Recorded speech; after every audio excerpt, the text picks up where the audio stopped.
প্রিয় ভাই ও বোনেরা, আজকের ভিডিওটি অত্যন্ত গুরুত্বপূর্ণ।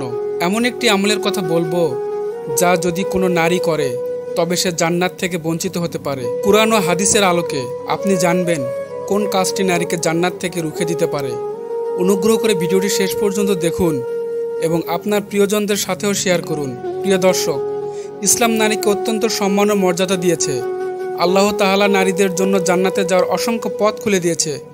নামাজ, রোজা, হায়া, স্বামীকে সন্তুষ্ট রাখা, মা হওয়ার দায়িত্ব পালন, এর সবই জান্নাতের দরজা। কিন্তু কিছু কাজ আছে যা একজন নারী করলে জান্নাত তার জন্য হারাম হয়ে যায়। সেই সব কাজের অন্যতম হলো স্বামীর অবাধ্যতা ও কৃতজ্ঞতাহীনতা।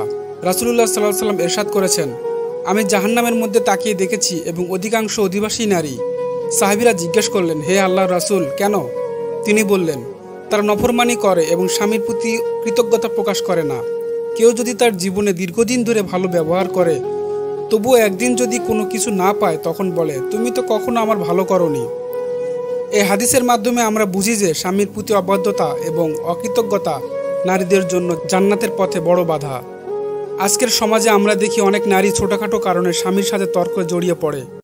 তার প্রতি সম্মান দেখায় না, তার কষ্ট, দায়িত্ব, পরিশ্রমের মূল্যায়ন করে না।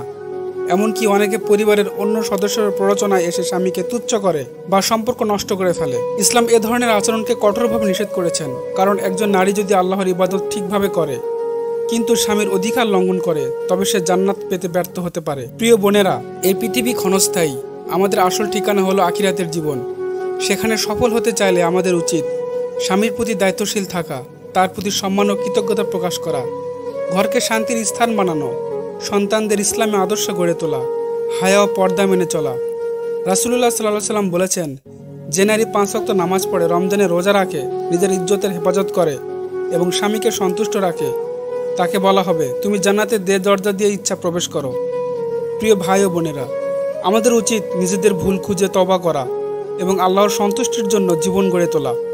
একজন নারীর জন্য সবচেয়ে বড় সফলতা হলো জান্নাতে যাওয়া।